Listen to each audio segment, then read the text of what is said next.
Anchors of Queer News Tonight, and this evening we discuss the queer headlines. Texas prosecutors subpoenaed records of trans youth who received gender-affirming care at NYU Langone Health since 2020.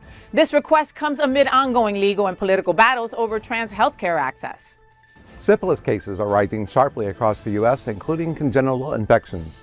Health experts urge routine testing, especially for sexually active people, including LGBTQ communities, to prevent severe complications. The first active NBA player to ever come out has died. We remember the bravery of Jason Collins. Hobby Lobby, a popular American arts and crafts retail chain, faces backlash after a linked foundation donated to groups that push to overturn same-sex marriage protection and support organizations accused of anti-LGBTQ advocacy.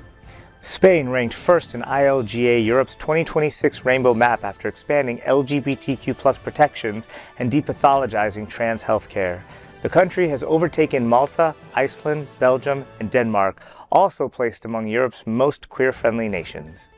All this important LGBTQ+ news and more on this evening on Queer News Tonight.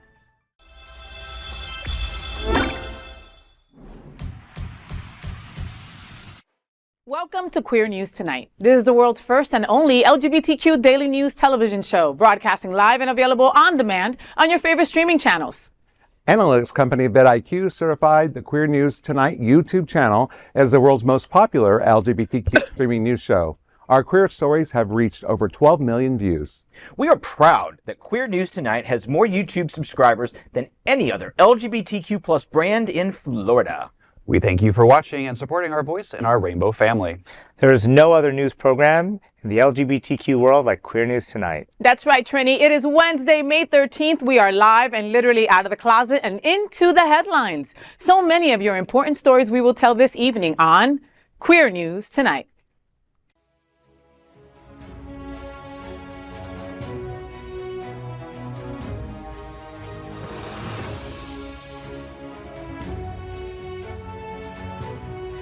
You're watching Queer News Tonight, the world's first daily LGBTQ evening news show. Welcome to the world's most important LGBTQ evening news show. Happening Out Television Network is a non-profit 501c3 media company in the same model as PBS and NPR, but created for the LGBTQ community. Our nonprofit mission is to support the 11 pillars of our community. We want to inform and educate the key issues of lesbians, trans, Latino, Black, healthcare, seniors, students, faith, social justice, business, and most importantly, queer culture. Help us support our diverse community. We are part of the largest LGBTQ nonprofit media companies in America, Hotspots Happening Out, South Florida. In 2026, our magazine is celebrating 41 years of the LGBTQ experience, and Queer News Tonight is celebrating our 5th anniversary with more than 14,000 LGBTQ television stories. We present South Florida's major LGBTQ events, including Pride Fort Lauderdale, Stonewall Pride, and Pride FayWhat. Our magazine, events, television news, talk, and entertainment shows support our mission to educate the LGBTQ and broader community. In 2026, more than 100 community leaders will sit at this very table and share their voice as our anchor. Together, we host this show to support the LGBTQ+ community. Let's meet this evening's anchors at Queer News Tonight. Let's welcome the other one of my favorite V's, Von Biggs. Von is a force in LGBTQ+ and HIV justice, using his skills as a national speaker, writer, and passionate HIV empowerment advocate. He pushes back against stigma and complacency with unapologetic truth. Von is the Community Engagement Coordinator for Holy Cross Health, Executive Committee member for the National HIV Aging Advocacy Network, and a founding board member, of Trans Ed. Welcome back to the show, Von. Did John Hayden write this intro for you? That's all I need to know. No. Because I'm sure it would be even more passionate than that, right? If he did. Right? Right. How are you feeling? How are you doing? I'm good. Yeah? I'm good. Yeah, I'm glad Gala season's over. Aren't you? I mean, it's like, oh. You're not happy it's over. Oh, I need a break. Love that. How many jackets do you have? 20, I think the last count 24. 24 tux jackets for tux jackets. galas. Okay. And how many brooches? Thank you. That was my next one. Oh, I'm around 250. Oh, Yeah. 250? Yeah. I had to get a new thing to put them on. I ran out of room. I mean, they're owls, so I mean, who knows? Wow. Well, Vaughn, we're so happy to have you back at the table, Bobby. You know that we adore you here. Love you too. Love Thank you everyone for here. being back at the table at Queer News Tonight.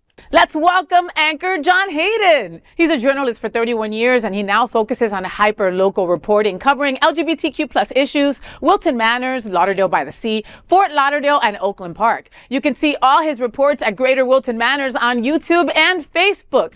John, so our resident hottie, who we adore, Alexander Zenoz, is hitting the road?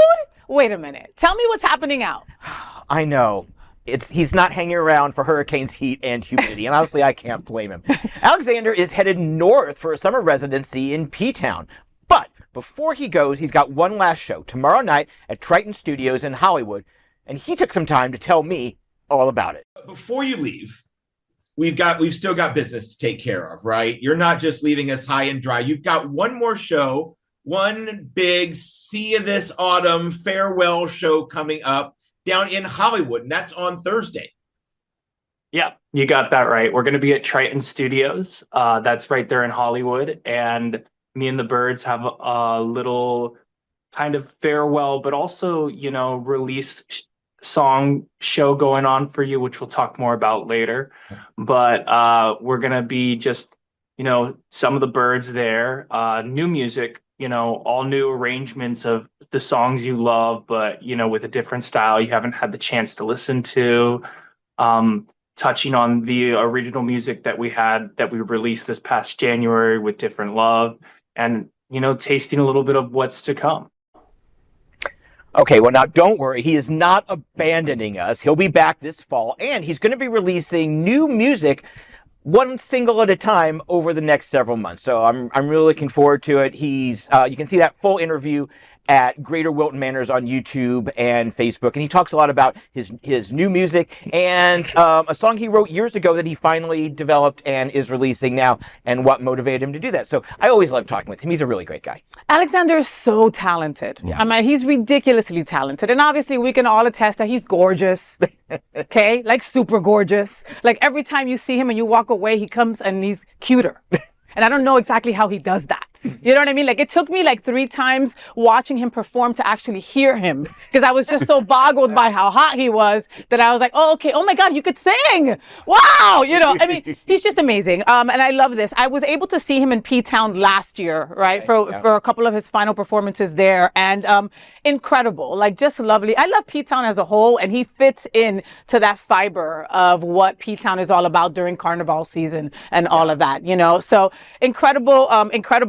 And, Triton Studios is also a great location for his going away. Yeah. So that's happening tomorrow at 8 p.m. you said. Yeah. Very intimate venue. I think there's only like 60 or 70 seats. So when you go there, it's like you're getting a personal concert. I love that. Well, Queer News Tonight looks forward to seeing you all at Triton Studios in Hollywood. That's tomorrow, for Alexander Zenoz and the Birds saying bye-bye for a little bit. Let's welcome back to the table anchor Rex Rogosch. Rex is a visionary designer with over 30 years of experience in product design, interior design, and architecture. When are you coming to my house? I need some help. He performs in the drag community as International Lords and is the current reigning Mr. Scandals 2026. Rex is the president and co-founder of Lantera, a 501c3 organization dedicated to advancing mental health awareness through inclusive, community-driven events. Welcome back to the table, Rexy. How you doing, boo? Good. It's been a minute since I've been with you. Well, the last time I saw you, and I definitely had to mention this while you're at the table with us today at Queer News Tonight, was at your very successful and very amazing Lantera-powered Come As You Are prom. Yes. It was at the Gray Box Theater, and it was so much fun a couple of weeks ago. And oh my God, I have to thank you for just being so welcoming and so amazing. I had just lost my pup before that, and I really needed some community, like bad. And when I saw that was like the next event on the calendar, I was like, I'm showing up. Rex is there. I'm going to go have a great time, And once I got there for a little bit, I forgot about how all these other things that I was upset about, But what made me the most happiest was just to see your court, to see the folks that were running for King and Queen, and how outspoken and passionate they were, and I love the food. Yeah, no, and I'm glad you touched on that, because that's exactly, what I want the events to be about. I mean, yes, we're raising money, we're raising awareness, but I do want it to be this moment in time where you can just reset and be with people that you either do know or you don't know, and have that sense of community. You know, that night was when we found out about the Spirit Airlines closure and everything too. And I actually reached out to all the Spirit people and said, hey, just come. Aww. And, you know, just have a night. I know you're going through a rough time. And that's what I want those events to be about. And it keeps growing with, you know, third year, and I already started planning next year. The next one, right? So the first one was 80s. The second one was a speakeasy. We can only imagine what the next one will be. And honestly, I, for one, am definitely looking forward to it. All right.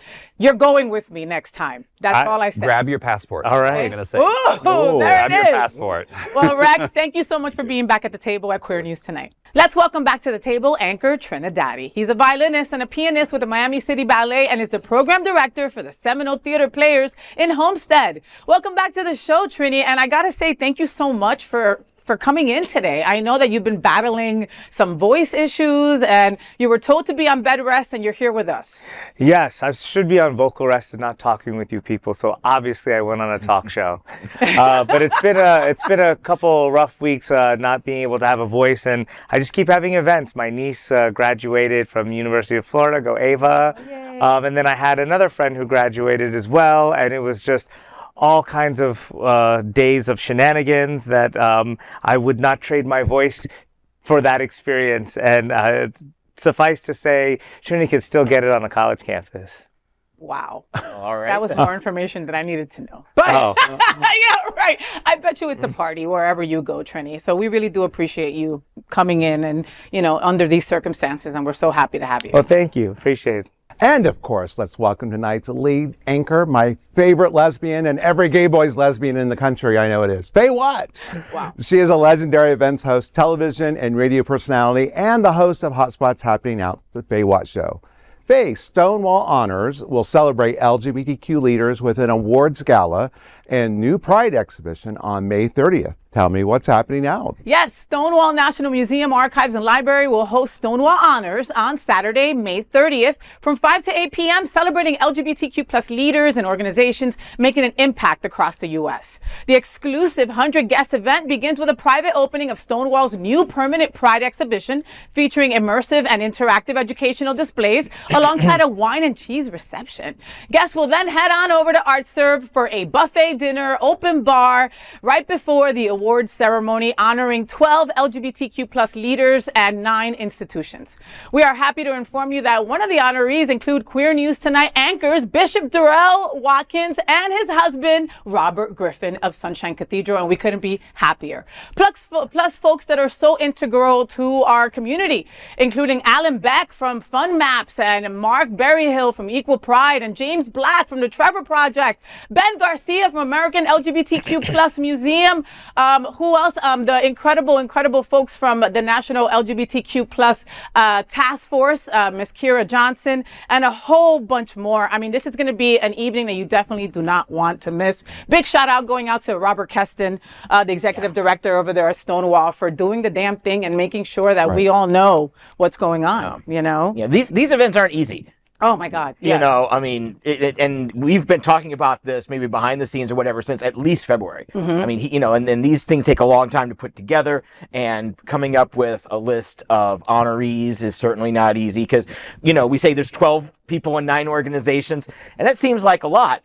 But there could be 3 times that many, and not everybody would be getting their flowers. So I'm really looking forward to this. It's going to be a great long day. It's going to be a great day. I look forward. I'm probably going to have to take an Uber there if there's going to be an open bar. And there will be an open bar. Yeah. Yes, for sure. And that's okay. You know, I also think that Julie Seaver from Compass is one of the honorees as well. There are so many honorees. Please go on over and look at the list of honorees and incredible organizations that are doing such great things for our community. Stonewall-museum.org. Okay. Would you like to close us out, Juan? Sure. Queer News Tonight looks forward to seeing you at the Stonewall Honors Awards Gala and new Pride exhibition on May 30th. I'm FayWhat, and let's queer up trans rights. Federal prosecutors seek NYU Langone records on trans youth gender-affirming care. The U.S. Attorney's Office for the Northern District of Texas has issued a subpoena seeking medical records of transgender youth who have received gender-affirming care at NYU Langone Health since 2020. NYU Langone notified patients of the grand jury subpoena, mentioning that it is one of several health institutions to receive it. Under New York's SHIELD law, hospitals are required to notify patients when requests involve legally protected health records, including those related to gender-affirming care. The subpoena also requested the names of providers at the hospital who deliver gender-affirming care to youth. NYU Langone hasn't said if it will hand over the records. The subpoena comes amid President Donald Trump's effort to reduce access to gender-affirming care for minors. Earlier this year, a federal court blocked the Justice Department from accessing similar records from a Washington, D.C. area provider. Tyler Hack, founder of the Christopher Street Project, suggested the Texas filing could be an example of judge shopping. Quote, "They're using every law at their disposal to attack trans kids, distort the rules, and change the game to seek a favorable ruling because they're not winning on merit," end quote. NYU Langone's gender-affirming care program has been under the spotlight for months. They halted gender-affirming care for trans youth after the Trump administration threatened to pull federal funding. Even after a federal court blocked that effort, the hospital did not say whether services would resume. You know, medical records are supposed to be private, not a scavenger hunt for politicians obsessed with trans kids. At this point, they're spending more time policing pronouns than fixing healthcare. And that really is the real diagnosis right there from my seat. Yes, absolutely. Well, they're creating lists. They're creating lists of others. They want to get a list of kids who are trans. And believe me, that list will follow them the rest of their lives if these fascists have their way. They're creating lists of doctors who are daring to be so bold as to give health care to kids who need it and adults who need it. Last year, I remember the Trump administration wanted campuses to submit lists of all of their Jewish students so that they could make sure that they were protected on campus. And we know that as much as this administration claims to be pro-Israel, there are just as many anti-Semites who are targeting our Jewish brothers and sisters. This is vile. There is more to it than just looking into it. This is a part of a long-term plan, and we need to stop it in its infancy. We need to stop it right now. This goes far beyond just the transgendered issue. It's any kind of medical records. If the government can just subpoena them, they can target anybody they want to, including insurance companies. Who knows if this administration is going to stay in power for quite some time, and they're redoing their healthcare systems, and they're like, oh, well, we're going to strip Obamacare, we're going to strip all those protections of pre-existing conditions. So if they have your medical records and they can see any kind of pre-existing condition you have, they can use that for all sorts of reasons to deny you coverage or, in the future. So anybody, whether you care about the trans issue or not, you should definitely care about the issue of the government being able to access any kind of patient health records in hospitals. There were rumors in Miami-Dade County that they wanted them to hand over medical records of anybody who was undocumented. Yes. Okay, They want it all this is the hospitals. world that we're living in right now, and that's so utterly scary. I made this comment last week, and I stand by it again. This is not about anything that we're talking about. It's all about power, and it unfortunately puts places like this hospital. They said they stopped doing the care because they were going to lose funding for other things. So that is the government pulling power, saying, "I'm going to say this and make you make a Sophie's choice. You either help the 1% or you help the 99% of the rest of the people in your hospital." So all of these things that are happening has nothing to do with the thing that they're going after. They're going after the smallest thing to say, now we have power over you. And, to your point, it's not just about these records. This sets merit. This case then can be used at any other case to get what they want. So it's always and has always been and still is about power and them trying to exude power to show that we are the powerful people. We are the president. We are the government. And to your point about the power is that even if the hospital realizes that this is unconstitutional and that we would win in a court case, they know that this administration likes to drag things out for months. So just the delay of getting the funds, correct, even if they know that they're going to get it, is still enough to just comply with whatever they want. Do I help you or do I help you? Well, and how about all those kids and all those people that were getting gender-affirming care from there and no longer are getting that? You know what I mean? The Trevor Report tells us all the time that 9 out of 10 trans kids think about ending their lives, and that gender-affirming care helps with that. And it's worth noting that this is so anti-Republican. Like, Republican platform is like small government, that the government is not in your business. So the fact that they're In your business. exactly when one of the largest overreaches, that it should be that the conservative and Republican platform is that any medical issue that you're dealing with is between you, your family, and your doctor, 100. and the medical boards that are, you don't need the federal government to step in. Every doctor has to be licensed. There's whole levels of bureaucracy That's why HIPAA laws exist, Right. Yeah. And Exactly. Like I said, it has everything to do with power. They're going after the smallest section and threatening with really large sanctions. I'm not going to give you funding on X, Y, and Z if you still do this one thing that deals with 1%. And the hospital has to make the choice. Do I sacrifice 99% of my patients for the 1%? And it's sad to think that way, but that's what these companies and organizations and hospitals are being forced to do. I'm Von Biggs, and let's queer up health. Congenital syphilis cases surge across the United States, including Florida. Tonight, we need to talk about something many people thought belonged in the history books, but it is very much part of our present. According to the recent report from The Hill, syphilis is making a comeback in the United States, and Florida is not an exception. According to the Centers for Disease Control and Prevention, congenital syphilis cases are now 700% higher nationwide than they were just over a decade ago. Congenital syphilis happens when syphilis is passed from a pregnant person to a baby. The consequences can be devastating: miscarriages, stillbirth, infant death, and lifelong medical complications, including organ damage and bone deformities. According to Dr. Khalil Ghanem, a professor of medicine at Johns Hopkins, quote, overall, 10% of patients who are not treated for syphilis wind up dying from this infection. Syphilis is a cruel disease, end quote, but it is also curable. Now let's talk about Florida. Florida reported 235 cases of congenital syphilis in 2023. We have a prevalence rate of 104.7 cases per 100,000 live births, placing our state among the highest in the nation. Beyond infants, Florida has also reported thousands of new syphilis infections across early, late, and unknown stages, showing this crisis extends far beyond pregnancy alone. Syphilis does not appear during pregnancy out of nowhere. It is transmitted sexually, often weeks or months earlier, frequently by partners who do not know that they are infected. Many men never notice symptoms, or symptoms disappear on their own without treatment. Florida does require syphilis testing during pregnancy, not once, but multiple times. The CDC now recommends routine syphilis screening for all sexually active people ages 15 to 44 in high prevalence areas. That includes men, that includes LGBTQ people, and that includes Florida. The interesting thing was that I teach at the Broward College. I go and I talk to some of these students, and we recently went and I tested 101 students recently. We went to do HIV and STI testing, and so many of them come and said, "What's syphilis?" They have no idea. And when we think about syphilis and you think back to the Tuskegee trials, I mean, the things that they've done to our Black communities, and a lot of times it's our Black communities that don't even want to be tested for it because of the stigma behind it alone. But I was curious because I'm like, we do require testing for pregnant mothers here. You know, when they come through, it's their first trimester, usually during their second, and in their third trimester, they're tested again for HIV and syphilis and other STIs. But the problem is these mothers that are here aren't necessarily getting prenatal care.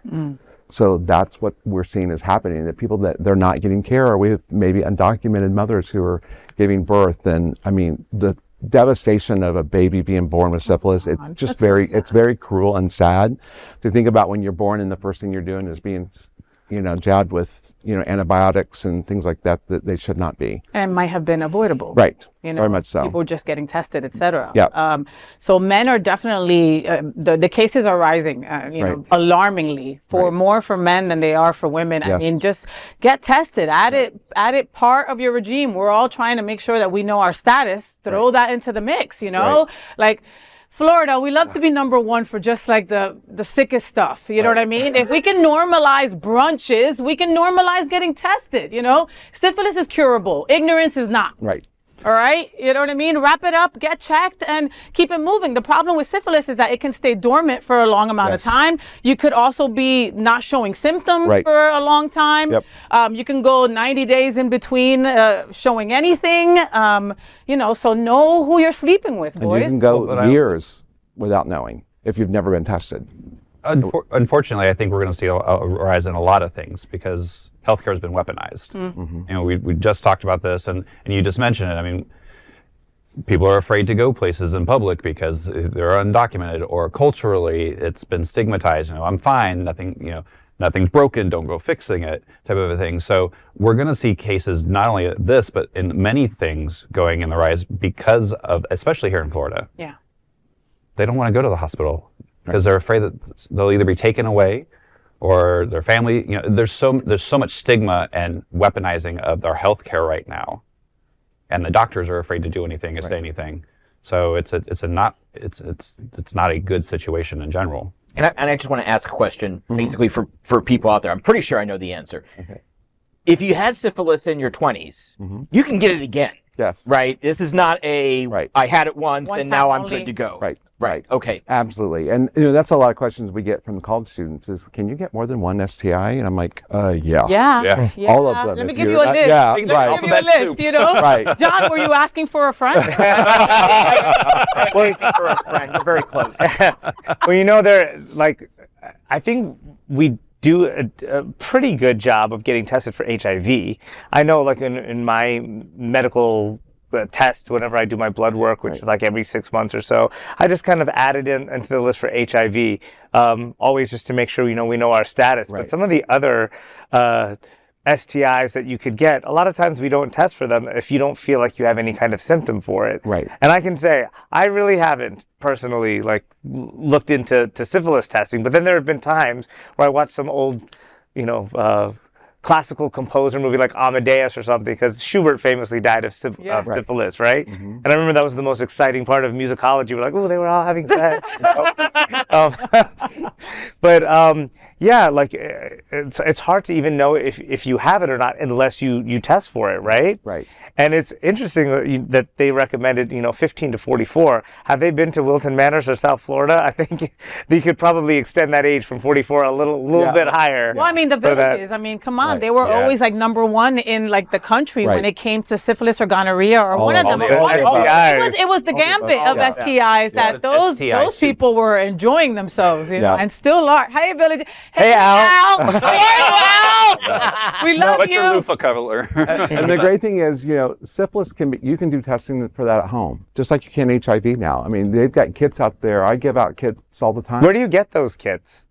From the manufacturer, but we provide them when we're out in the community. But you can buy them at a convenience store. I mean, really? But the next time you're gonna go get like your physical, just add them. Yeah. To the mix. That's it. Don't be afraid of it. Do it. Listen, I go to Mayfair Medical, and every month they treat me for everything. Okay, I'm married. Doesn't matter. I've had the same partner for 10 years. Doesn't matter. The gambit gets checked every single time. No, that's good to know. They treat you for everything, or they test you? No, they test me.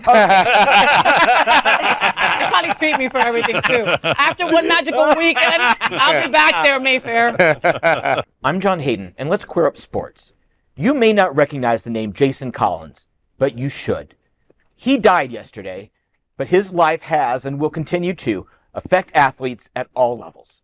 In 2013, he became the first NBA player to come out as gay while still playing. Actually, he was the first active player of any Major League North American league, the NFL, the NHL, Major League Baseball. 13 years ago this month, he wrote an essay for Sports Illustrated, and the first line read, quote, "I'm a 34-year-old NBA center. I'm black, and I'm gay." He said the first person he told was an aunt, who said she'd known for years. Jason wasn't a superstar. He didn't have his own shoe or a deal with DoorDash, but he had courage. He played 13 years in the association and was on many playoff teams. He even played for a season after coming out. The world kept spinning, the ball kept bouncing. After his career, he served as a global ambassador for the game and, by extension, our community. He said he didn't want to be the kid raising his hand to say he's different, but was glad to get the conversation started. Jason died from a brain tumor. He was only 47 years old. I remember this happening when it happened, and he was, like I said, he wasn't a major superstar, right? But he had courage, and it took so much at that time. And I'll tell you right now, there is no out NBA player in the league. He was alone then. If he were playing today, he would still be alone. But I know that kids are out there, and they're going to hear about this. The kids that need to know about him, this is going to get down. In 2013, holy crap. 2013. Yeah. You know, Jason Collins changed sports forever just by telling the truth, you know, no gimmick, no scandal, just courage. And every out athlete living freely today owes that man flowers, respect, love, thoughts, the whole entire nine. I mean, he will definitely be missed. Wow. Absolutely. What's sad is the fact that he was the only and is the only still to this day that you're saying in the NBA. I don't know if there's been any other out between them, but I know at this moment there is no other. Yeah, I mean that's still telling though of the organization and the lack of empathy and support. Yeah, I feel embarrassed that I didn't know who this person was. That I didn't know who Jason was. I followed. I mean, I'm not the biggest sports fan, but the other players that have come out, Nasser, there's been a few, and there've been a few other worldwide, and I've seen those stories, and I've read those stories, I've reported on some of those stories, but right here in the NBA, like I just don't feel like maybe our community did a good enough job of propping him up or giving him his flowers for all. He should have been a household name. And he should have been somebody that we were celebrating all the time. And I hope at least in his death we can celebrate that and leave some kind of legacy behind it. But, you know, condolences to his family and thank you for being such a trailblazer. But knowing you, now you're going to go find out everything about him. I know how you are, Trini. And next time I see you, I read a book he wrote. What? He wrote a book? You know what I mean? Because that's how you roll. And that right there is the reason we do these stories, right? I mean, this is before gay marriage. You know, like that was a huge deal, and I just feel like maybe we should have done a little bit more for him as a community. I have a theory on that, is that when he came out, when Carl Nassib that you referenced came out as a member football player for the Raiders, that people tried, like the people who really don't like the gays tried to just downplay it. It's like, oh yeah, see, we're fine with gays, and just sort of push it along, and in a way to make it normalized before it was normalized. They minimized the situation so that Jason didn't become this big hero to everybody, so that Carl doesn't become a big hero. That's my theory. I have nothing to back it up other than gut feeling and I guess it could also be that he might not have wanted the attention, because some people are like, I will acknowledge it, but this is not my identity, and I don't want to be discriminated against. Maybe he had a part in that as well. And we have to also remember the fan base of most of these sports. I mean, look at the backlash that the NFL is getting with male cheerleaders, and so I mean, unfortunately, again, it says a lot about our country and you know, our institutions. I'm Rex Rogosch, and let's queer up the USA View. This retail chain is connected to a group helping challenge marriage equality in the country. Hobby Lobby, the popular American arts and crafts retail chain, is facing renewed scrutiny after a new report linked one of its major philanthropic connections to a campaign seeking to overturn same-sex marriage protections in the United States. According to the Seattle Times, the Servant Foundation donated $300,000 to the advocacy group Them Before Us, which says it works to defend, quote, children's rights to their mother and father, end quote. Them Before Us is among dozens of organizations backing the Greater Than campaign, launched earlier this year to urge the U.S. Supreme Court to overturn Obergefell v. Hodges, the landmark 2015 ruling that legalized marriage equality nationwide. The group was founded in 2018 by Katie Faust, who has publicly opposed marriage equality, surrogacy, IVF, and divorce. In a January promotional video, the Greater Than campaign stated, quote, once husbands and wives became optional, mothers and fathers became replaceable. But for a child, their mother and father are never optional. They are essential. Children need both a mother and a father to provide stability, guidance, and the unique love only a man and woman can give. No adult desire or ideology can change that, end quote. I mean, just that quote alone, like, there's so many levels of, like, single mothers, single fathers, the mother died, the father, like, and that child's going to grow up, you know, wrong. Hobby Lobby's been in the news. The guy who owns Hobby Lobby's been in the news for so many things. I mean, they paid out $3 million in a civil lawsuit because he had stolen artifacts when he was going to create the Bible Museum. Oh my God. He bought the building and was going to create the Bible Museum in Washington, D.C., and then all that came out. It's like, there's no level. You know, I'm definitely one of the people on here that always says, you know, check your companies before you cancel culture. You know, companies do change. We were having this good discussion last week. You know, there's things, this one doesn't change ever. And it's just full of hate. I mean, full of hate. Full of hate. You know, and I know it's hard for our community to not go there because we love us some glitter glue, right? You know, and it's like you can't. It's like, you know, you drive by a Chick-fil-A, I usually give them the finger. I mean, that's just, you know, my little way to get back at them kind of deal. You know what I mean? I mean, at the end of the day, they are giving money towards ending us, towards having our rights completely being taken away. You know, they had a lawsuit against a transgender woman that they wouldn't allow her to use their women's bathroom. You know, I mean, these are things that Hobby Lobby does. You know, I mean, you don't. I agree with you, Rex. You have to know it's difficult sometimes. You know what I mean? Like I tried to stop Amazon, right? And that's so difficult to not use Amazon. But we have to try our best to support companies who support us. Well, and that's the thing that we were talking about. You know, is it the company or is it people within the company that are supporting? And this is blatant. It's both. It's the man and it's the company. So yes, cancel culture away. Because, you know, that is a blatant, the company at large is doing it and the owner at large. You know, it's, again, we talk about this, privately held companies. You know, privately held companies in general can do what they want. Unfortunately, so can we. We all have, you know, we all have choices. Well, for me, it's a little, I take a different take on this with the private company thing, right? I think if you truly are going to be on the liberal side of things and you're freedom of religion, it's not just Christian nationalists that have these opinions about same-sex marriage and traditional marriage. You can go to traditional Islam, you can do traditional Judaism. All of these religions do have components to this.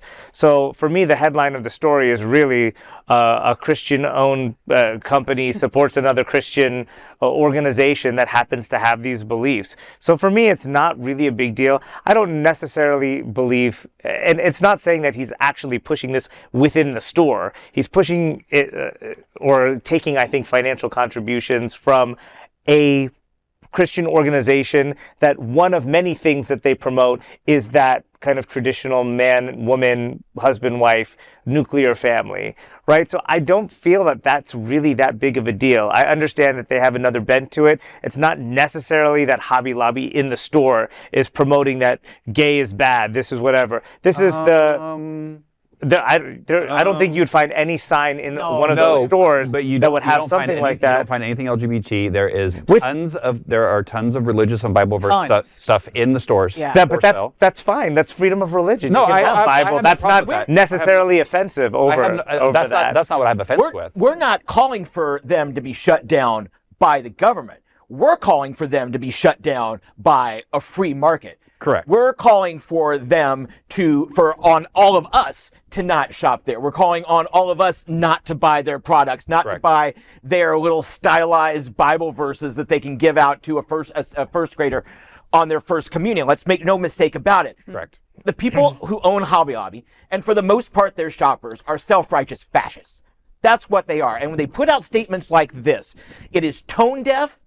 And it's not only offensive, it's dangerous, because whenever somebody says there must be a father and a mother, this woman is calling for a ban apparently on divorce. That keeps people in bad relationships. This keeps people in dangerous relationships. And it creates a generation of messed up kids who aren't going to know what healthy relationships look like and what loving relationships look like. And some that didn't even want to be here, okay? Yeah. So this isn't just about Hobby Lobby. This is about much, much more. The money that they're giving, the money that we collectively spend, that then goes to causes that hurt not just our community, but also kids, street kids in cis households. Everybody gets hurt by this. Avoid Hobby Lobby. That's what I was going to say. Look, there are tons of companies out there, small businesses that are religious based. And for the most part, most of the people at this table or who are watching this would not be going to them. And they have freedom of religion and they have freedom to own their business. Doesn't mean and that's why I said everybody has a choice. That's, I think, the point of the story is the problem is this company, as large as it is giving to organizations that are actively looking to take civil rights away from people. I understand that. All right, That's not freedom of all right. religion. Last comment made by Trini. Please. Yeah, I just hope that when this kind of logic that you're using, that you'll have that same energy if one of companies like Walmart or someplace that you shop at, you find has supported some company that is trying to combat Islamophobia, but as well, they have a little bit of their Islam that's implanted into it, because all of these stories say linked to, in connection with. And you find that one of those organizations that is fighting against Islamophobia also has these same traditional roles of marriage that they're putting out into the community as well. Yeah. Then you're going to have to eat your words. So I'm just saying you need to be careful about talking about a company that's related to a company that might have another side platform of doing something like that we end up kind of eating each other a little bit. But so let's eat each other. I'm TriniDaddy, and let's queer up the worldview. Spain tops ILGA-Europe's 2026 LGBTQ plus rights ranking. Spain has overtaken Malta as Europe's top country for LGBTQ plus rights in ILGA-Europe's 2026 Rainbow Map. ILGA-Europe is the European region of the International Lesbian, Gay, Bisexual, Trans, and Intersex Association. The annual ranking evaluates 49 European countries based on laws and policies affecting the queer community. Spain climbed to the #1 position after introducing new legal protections, creating an independent equal treatment and non-discrimination authority, and fully depathologizing trans identities in healthcare. Deputy Director of ILGA-Europe, Katrine Hugendubel, said, quote, Spain's #1 ranking is a strong example of what becomes possible when a government makes a deliberate choice to advance equality rather than retreat from it. We see the same spirit in leaders like Zoran Mamdani in New York, who are refusing to bow to the authoritarian pressure of this moment and choosing instead to stand with their communities, end quote. Joining Spain in the top 5 were Iceland, Belgium, and Denmark. The United Kingdom ranked mid-table with a score of 44%, while Russia and Azerbaijan placed last with scores of just 2%. I love what Spain did as a country. When they saw that there's so much homophobia going on and violence and attacks on their people, they decided to form a commission. And it's something that I hope that after our current administration here in the U.S.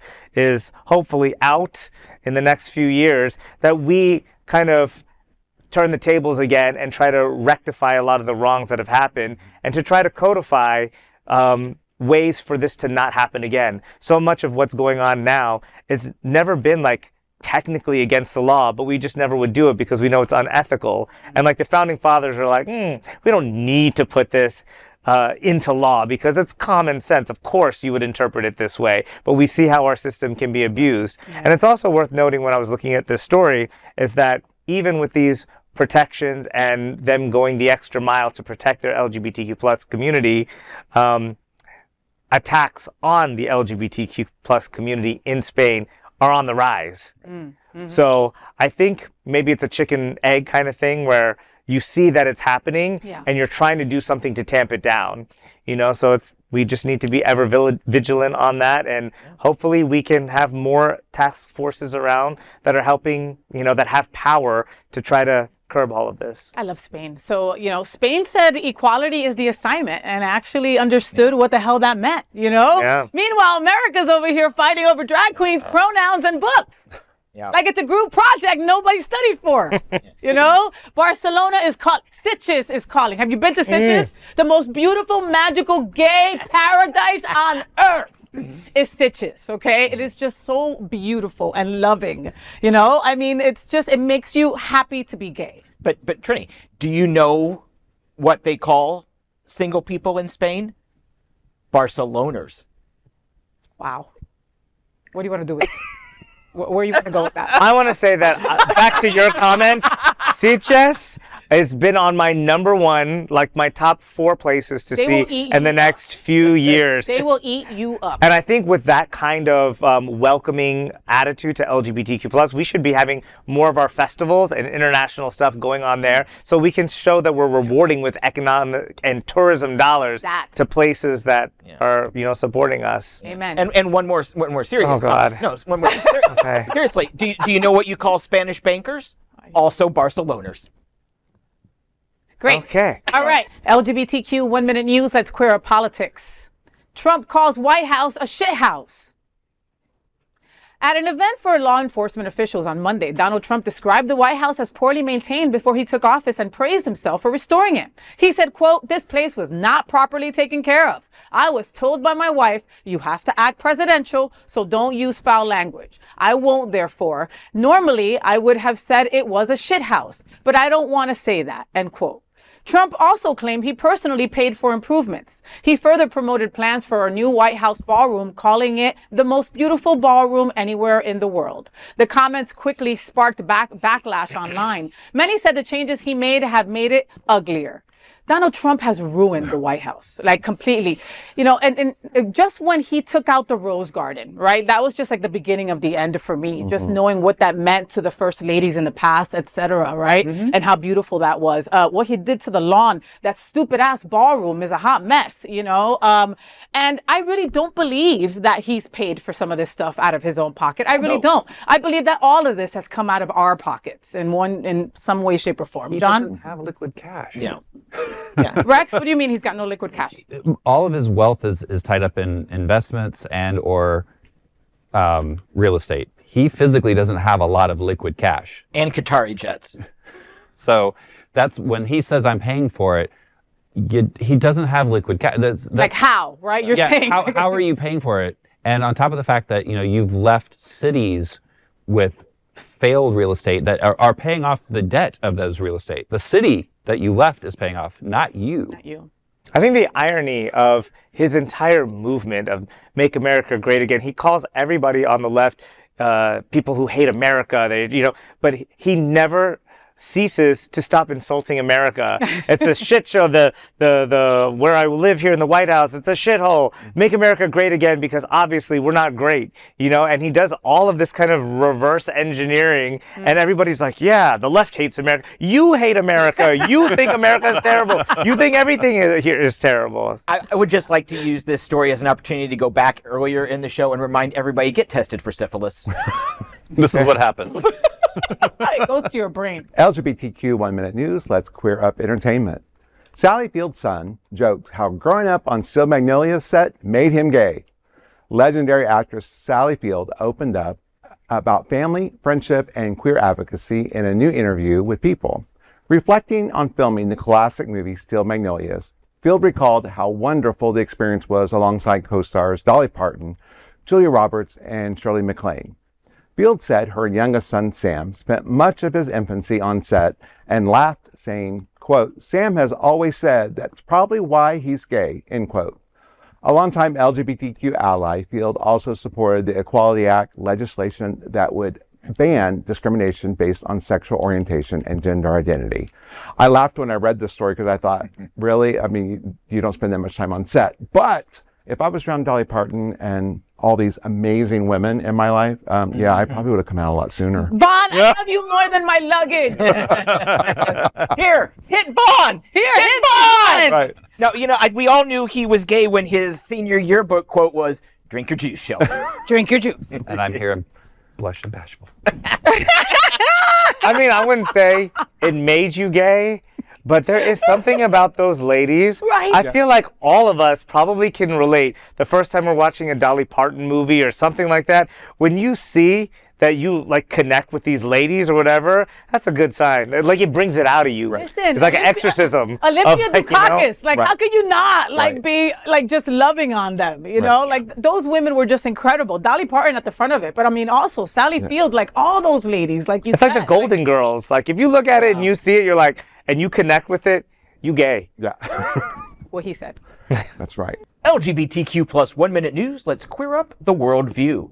Polish Prime Minister apologizes to the LGBTQ plus community for rejections and humiliation.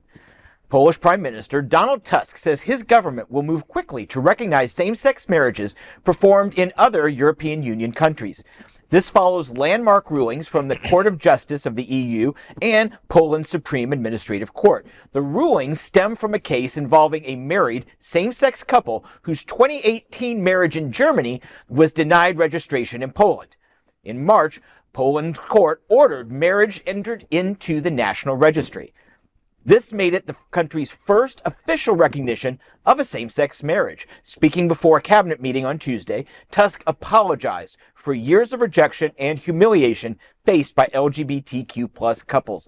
He said this is, quote, a matter of human dignity, the right to happiness, the right to equal treatment by the state. I would like to apologize to all those who, for many, many years, felt rejected and humiliated. For many years, the state has failed this test. This is landmark. We've covered Eastern European stories, and they are rarely positive for our community. And for Poland to, even if they are just coming around for the EU dollars or because courts say they have to, the point is they're coming around. And I think we're going to get similar results out of other countries over the course of this year and next. So this is a sea change and a very positive result for our country. So I don't trust Donald Tusk or his hairline. All right, let's say that. I'm saying back in 2005, Tusk apologized again to elderly Polish women for referring to them as Mohair Coalition, a term often used to mock conservative church-going women. And I'll be happy when you can actually get married in Poland. It's still illegal to get married in Poland for same-sex. So yes, you can run to another country, get married there, and come back, and they'll recognize you, but you still can't get married in your country. Conservative religious women deserve to be mocked. What? Conservative religious women deserve to be mocked. They spend time putting us down and hating on us. So he was standing up for us 20 years ago. Without even knowing it. Without even knowing. Wow, I still don't trust him or his hairline. Trini. Yes, well. Love you. You look super cute. Vaughn. Thank you. No comment. All right. LGBTQ 1 Minute News. Let's queer up students and youth culture. University of Washington postpones Turning Point USA event after the murder of a trans student. Students at the University of Washington pushed back this week after Turning Point USA planned to hold an event featuring detransition activist Chloe Cole just days after a 19-year-old transgender student was stabbed and died near campus housing. The Pick Up the Mic event was organized by Turning Point USA's University of Washington's chapter and scheduled for today. It drew a criticism online from students who called the timing inappropriate and voiced concerns about the safety of trans students on campus. Late Tuesday, Cole announced on Instagram that the event had been postponed, claiming, quote, a local militia assembled by, quote, Antifa, raised fears over safety and protests. She said, quote, before Charlie Kirk's assassination, I think I would have been less careful, but times have changed, end quote. Meanwhile, the Seattle Police Department continues investigating the killing. No suspect or motive have been announced. Take a breath. It's okay, Rex. No, One more time. Look, I have said in the past that schools should be opened for debate. Yes, I think this is appropriate to cancel this event in light of what's happening because it would have gotten ugly. Do I think that somebody with political views that are not like mine have an open mic? Absolutely. But they need to have an open mic for me to counterbalance. And unfortunately, I think some of these organizations don't allow that. And so it would have gotten really messy. You mean maybe more postpone than cancel? I think they should cancel it completely. I mean, until they solve the murder, which probably will never happen, unfortunately, I think it should be canceled. However, I do believe that an organization should have the right to have an open mic and have open debate, even if you don't agree. I would say that postponement would be the better thing to do because I do believe in that debate and the free speech. I think Turning Point, I think, is a horrible organization. And I think it's a very anti-Christian organization, even though they pose as being a Christian organization. They're completely against the principles of Jesus as written in the Bible. And I think there needs to be way more in the media about that and all of their behaviors so that we can expose them for who they are. Turning Point USA, Charlie and Erica did horrible things, and I'll be doing something on that very soon. But yeah, I think that I always believe free speech, the counter to it is more bad speech, is more speech. And I think as long as they're trying to get another coalition of maybe the LGBT club or organizations on campus to have really solid arguments and stats and figures to go up there and embarrass them and show them that they're just a playing card with no dimension to it would be the better choice. Yeah, I think it was going to be a one-sided event. That's what I'm saying. It was not going to be, they weren't going to let. It's going to be the self-loathing Chloe Cole up there talking all her hate speech and all the crap that's going to come out of her mouth. That's what that whole event's going to be. If they had a counter event, they should, of course, and come and bring the receipts and make them embarrassed, 100%. But I don't think that's how they were happening. Turning Point USA is a fascist Hitler youth for the modern age. Oh my God. No, it is. They are a bunch of little fascist Hitler youth wannabes. These students that got this event canceled are heroes. Turning Point USA students, and back before Charlie got shot in the neck, he and his organization didn't just sit there for free speech. They went, and those people, maybe not Charlie himself, but they intimidated other organizations. They bullied LGBTQ organizations. They bullied so-called liberal organizations. So if a so-called militia was gathering and Antifa, which is just anti-fascist, and you are fascist, if they were gathering, good. It's time we stood up, canceled these people, and make this sure that this reputation, this hate that they spew, follows them off campus and for the rest of their miserable lives. LGBTQ 1 Minute News Let's Queer Up Entertainment. Chelsea Handler targets Tony Hinchcliffe with homophobic jokes during Netflix roast. Comedian Chelsea Handler sparked backlash after directing a series of homophobic jokes at MAGA comic Tony Hinchcliffe during Netflix May 10th roast of Kevin Hart. Handler mocked Hinchcliffe's appearance, politics, and association with conservative figures. Her set began saying, quote, "Tony Hinchcliffe is here. Tony is what happens when women don't have safe access to abortion care. Tony is a real guy's guy, or what's more commonly known as a bottom," end quote. From there, a long string of homophobic jokes started, in which comedian Pete Davidson joined in too. Hinchcliffe previously faced backlash during an October 24th rally for President Donald Trump after making racist remarks about Black, Jewish, and Latino communities. He later addressed the backlash, saying his critics, quote, "have no sense of humor."